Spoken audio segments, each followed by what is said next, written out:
You don't need a lot of money to start a business that will make you a lot of money. I'm going to explain the idea behind this phrase. That sounds crazy. I know we're not in the best setting here. This is going to be a short video.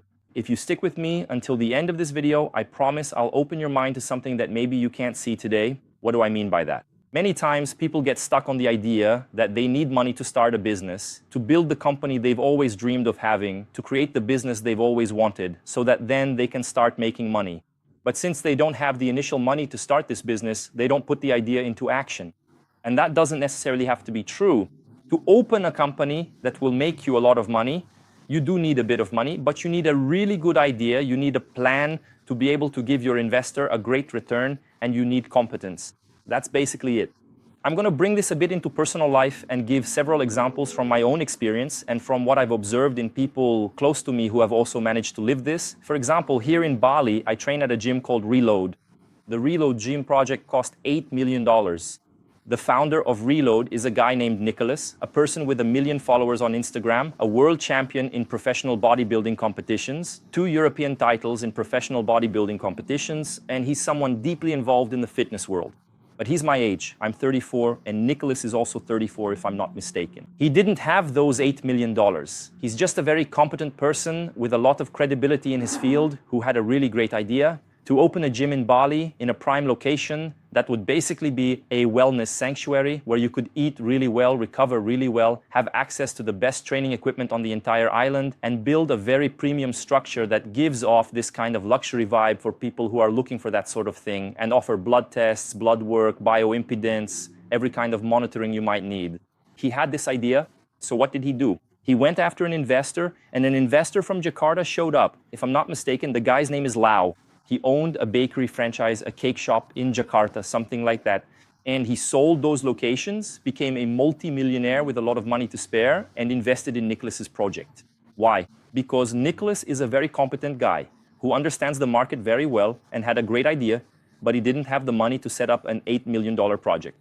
The one who has that kind of money is the investor Nicholas found. And Nicholas became a co-owner of a gym that cost $8 million to build here in Bali.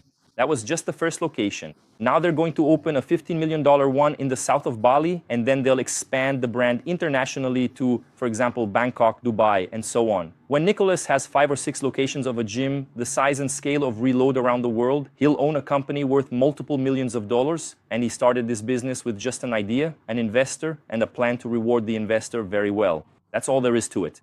Many times people get stuck on, I don't have money, I can't do it. I don't have money, there's no way to do it. Without money, I can't get my business off the ground. And you need to think beyond that.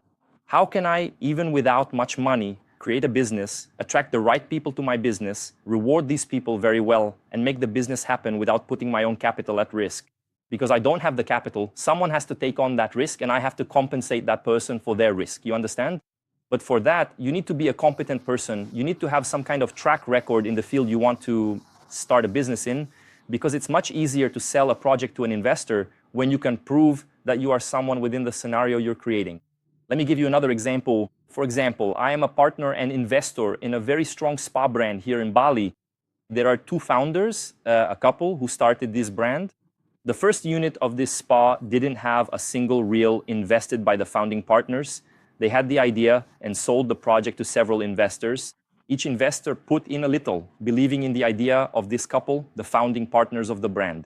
What did the couple, the founding partners of the brand, do? They invested time and effort to make the business operational, so this couple's life is running the business. The couple's life is to keep the business running. The couple's life is to make this company work. For what? So that the company makes a profit, and with the profit, they pay back the investors and themselves. They did this with the first location, they did this with the second location, they did this with the third location, they did this with the 4th location. Today, I am already an investor in 3 locations. Why? Because the business makes a lot of money.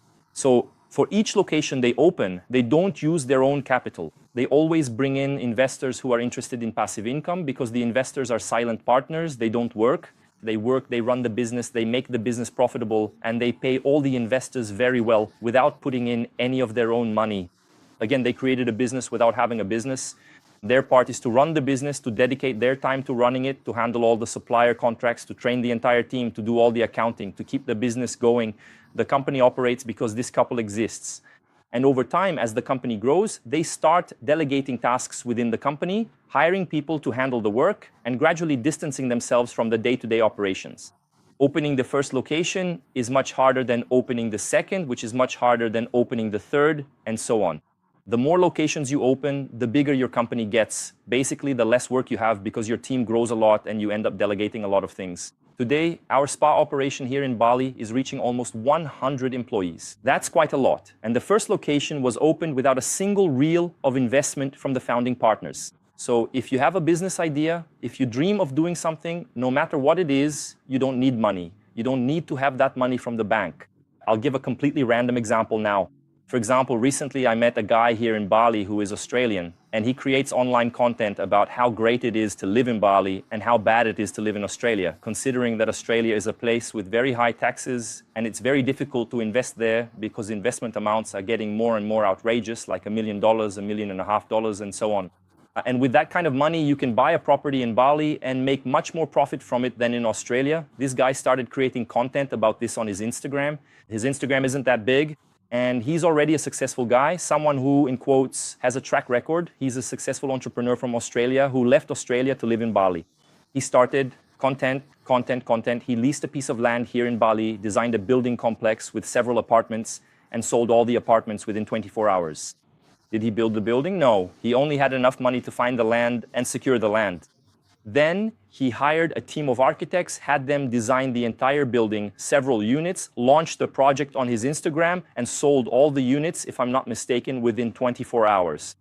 He pocketed millions of dollars with the investors' money, who are the future owners of each of the apartments. So what is he going to do? He's going to build the building, keep the profit from this operation, and move on to the next one. He didn't build the building, he sold the building without even having it. Is it like selling off the blueprint? That's basically it. You can sell your idea off the blueprint to an investor who wants to buy into that idea.